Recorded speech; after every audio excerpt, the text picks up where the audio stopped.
کپڑوں کی مشہور ڈیزائنر جوڑی ثنا سفیناز نے تعلیم نہ ہونے کے باوجود بزنس کیسے کھڑا کیا؟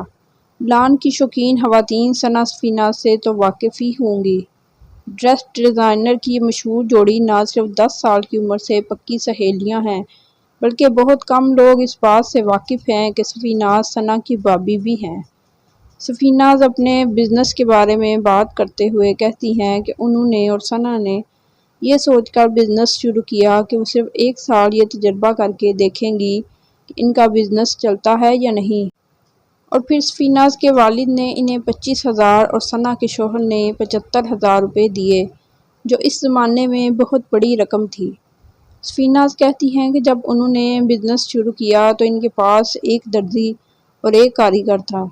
جبکہ اب ان کے پاس 500 کاریگر اور 1,000 سے زائد ملازم ہیں۔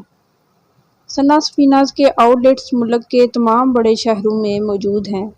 لوگ ہم پر ترس کھاتے تھے کہ یہ دونوں کام کرتی ہیں۔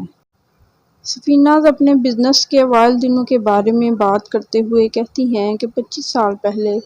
جب انہوں نے بزنس شروع کیا تو ان کے جاننے والوں میں کوئی بھی کام نہیں کرتا تھا اور لوگ ترس کھاتے تھے کہ یہ دونوں بیچاریاں کام کرتی ہیں، لیکن وہ کہتی ہیں کہ اب ہم ان تمام لڑکیوں کے لیے ایک مثال ہیں جن کے پاس کم تعلیم ہے لیکن اگر وہ ٹیلنٹڈ ہیں تو وہ بھی اپنا نام بنا سکتی ہیں، کیونکہ بقول ان کے ثنا اور سفیناز دونوں ان پڑھ ہیں اور کبھی کالج نہیں گئیں، اس کے باوجود دونوں کامیاب ہیں۔ ثنا سفیناز برانڈ کے کپڑوں کی دنیا میں کیا نئی چیز متعارف کروائیں؟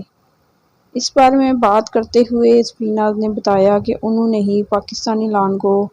ڈیزائنر لان کے طور پر پیش کیا، اور چاہے شفون دوپٹے کا فیشن ہو یا سادی شلوار، یہ تمام جدتیں ان کے برانڈ کی لائی ہوئی ہیں۔ وہ کہتی ہیں کہ پہلے پاکستانی عورت شدید گرمی میں بھی باہر جانے کے لیے پولیسٹر یا ریشمی لباس پہننے پر مجبور تھی، لیکن ان کے برانڈ کی وجہ سے خواتین اب ہر قسم کے ایونٹ میں لان پہن سکتی ہیں۔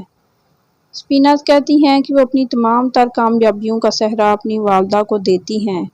اور اس کے ساتھ ہی وہ ہر ماں کو یہ پیغام دیتی ہیں کہ کام کرنا چاہتی ہیں تو ضرور کریں، لیکن پہلی توجہ اپنے بچوں کو دیں اور انہیں کبھی نظر انداز نہ کریں۔ اگر آپ کو میری یہ ویڈیو اچھی لگی ہے تو اسے اپنے دوستوں کے ساتھ بھی شیئر کریں اور چینل کو سبسکرائب کرنا نہ